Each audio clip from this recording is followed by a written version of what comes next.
done. We're done. Thank you. Wow, that was an awesome presentation. Wasn't that great? So those of you that know me, my name is Jason Boyce, I'm the Weatherization Director at Tri-County Community Action. Today we're going to discuss inclusive leadership. I've got a PowerPoint for you. If you need a handout, I've got more handouts there for you. Feel free at any time if you have questions, raise your hand, just ask a question. Talk about what we're doing. Give you a little bit of a warning. It will require you, my presentation requires you to put a little bit into your packs. Ask employers to set what you report. So just be prepared for that a little bit. Otherwise, we should be pretty comfortable to start.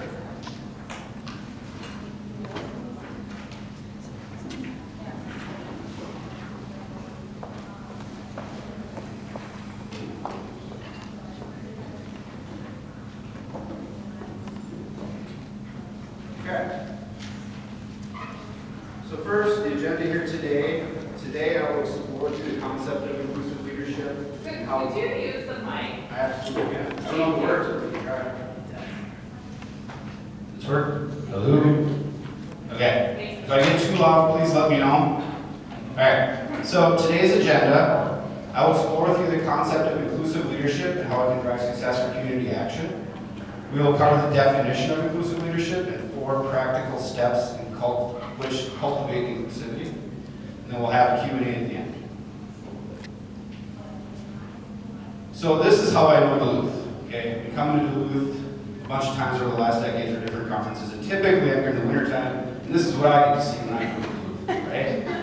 It's usually snow, a lot of snow. One year I can specifically remember coming to Duluth, it was a pretty bad snowstorm. So I came up here, I drive to Duluth. Typically, when I go to a conference, I'll stop somewhere, and I'll get some snacks and things like that to eat.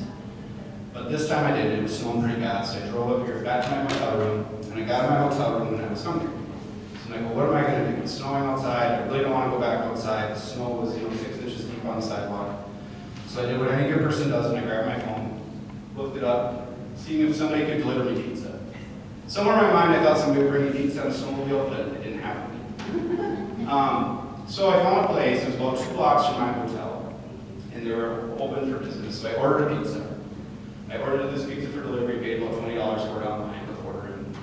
And no quicker than I got done with the order and was about to set my phone down, I got a phone call. And I already know what it is, right? It's the pizza place calling, letting me know that I'm not going to get my pizza today. So I answered the phone, hello, hey, how are you? He said, hey, did you just order pizza on our website? And I said, yes, I did. He said, I hate to tell you, but we're only doing pickup orders right now, we're not doing delivery. And I was like, man, I really want this pizza. So I said, what if I tip you $20 cash to bring that pizza to me? The guy paused for a second on the phone. Yeah, I really can't deliver that pizza, we're only doing pickup right now. So I paused again, and I was like, hey, if I give you $30 cash tip for this pizza, will you bring it to me? It's only 2 blocks from your place. The guy paused for a little bit longer. He was like, no, I'm sorry, I can only do pickup, can't do delivery right now. I said, oh, that sucks. I said, please cancel my order. I knew there was a restaurant open across the road, so I had to go get my walkie chain through the snow and get some food to eat. But the reason I like telling that story is, at a certain point, you keep offering money for somebody to keep doing something, and at some point they'll do it, right? Like I could have probably offered them $100 or $500 or $1,000. At some point, it's going to bring me that pizza. But at some point, it's also not cost effective to keep offering them money. So what do? We try to provide some strategies that can implement inclusive leadership. And that's kind of what we're going to talk about today. So my first question for everybody in the room is how many people in the room who have a boss or manager come to them and say they've done a good job?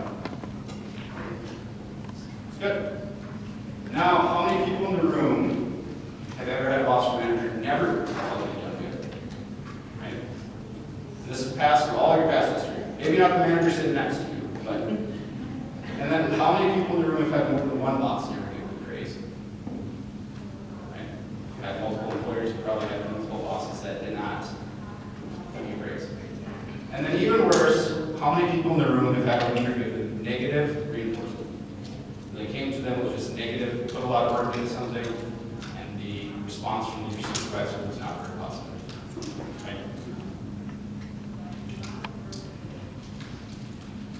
So I pulled this from human resource outsourcing data. Okay, well, 63% of employees feel recognized at work. 28% of workers rarely or never receive praise for their work, for managers. And 33% are recognized only sometimes.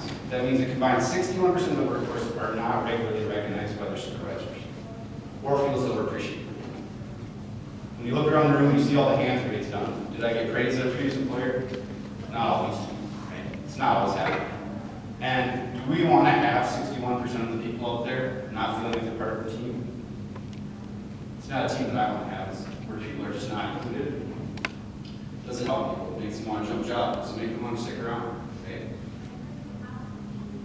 Drink water or something. You're kind of hot. I don't know if it's hot for you, but it's hot for me.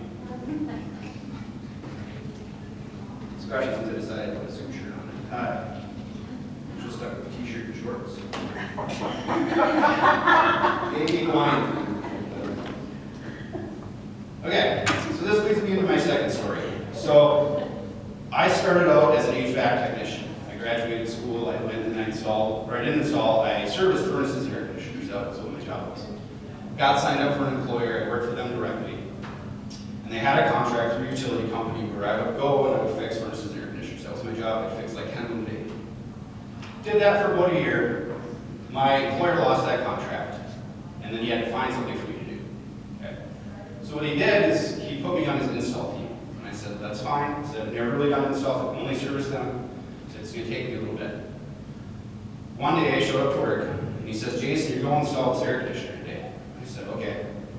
And the lead installer said to him, are you sure? And I was like, really? And he's like, I've been to that job, I did it, that's a two-man job.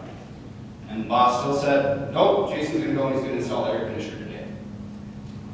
So I get to the house, this isn't the specific house, but it was new construction, it had a muddy yard, and the yard was full of mud. So I had to get that giant outdoor coil through the muddy yard to the back of the yard to install the air conditioner. So that was my first challenge of the day. So I had to break the box down to cardboard, I made a sled out of it, because I'm from Minnesota, and I slid the thing all the way to the back of the house, right? So I got that there, I was proud of that. And then I had to run a line set. Line set is it's the copper thing that goes from that line all the way to the furnace. Well, some engineer decided that the air conditioner should be on the opposite side of the house as a furnace, so I had to run about an 80-foot line set.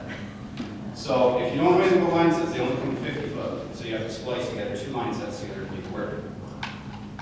So I fumbled around with it for a day. You know, I spliced two line sets in. It took me quite a while to run 80 feet. It's my first time ever doing it.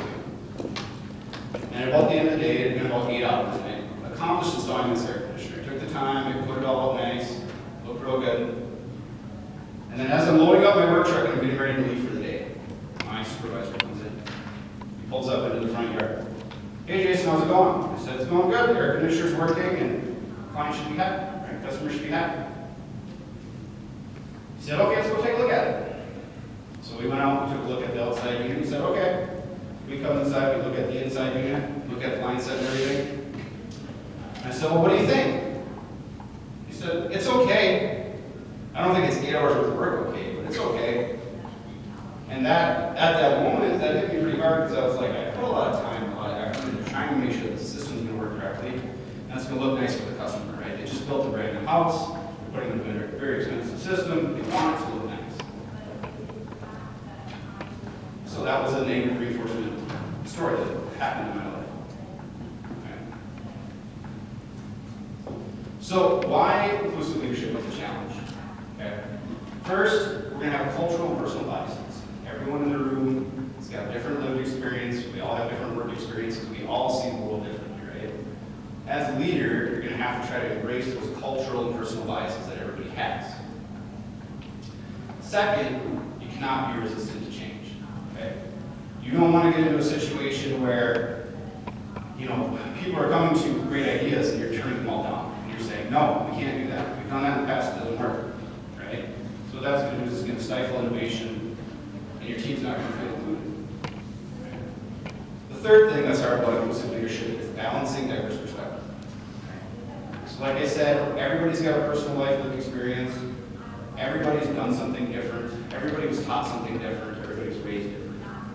So to manage all those different personalities takes a little bit of time and skill set. And then the fourth thing I really want to talk about, but makes leadership challenging is training and development. So when I worked for the HVAC company, I'm sure the manager, the owner of the business would love to have a lot of extra dollars to send me to training, right? To get hone my skills to make them extremely productive for him. He did not. We fortunately in Community Action do, which is probably one of the biggest selling points. We can take somebody and train them to do a really good job, and they can be highly successful at it. And you can just keep fostering your skill set over and over and over again. It's one of the benefits of Community Action. It's one of the benefits of grant funding. And it's a key skill we can use moving forward. So we're going to have 4 steps of success. Now, this is the definition of inclusive leadership to me.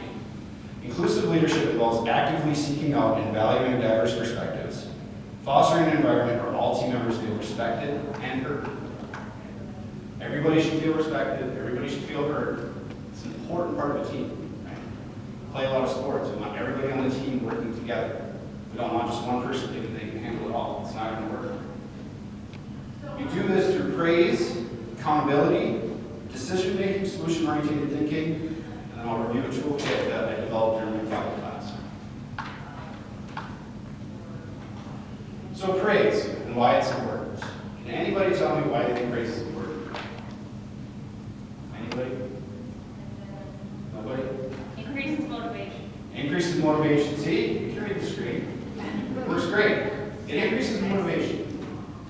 It creates inclusive engagement. If I'm coming around to you and I'm praising you for the good work that you're doing, we're having a conversation. It's not you're just working and I'm just showing up. Right? It's I'm coming to you and I'm saying, hey, great job on your certification.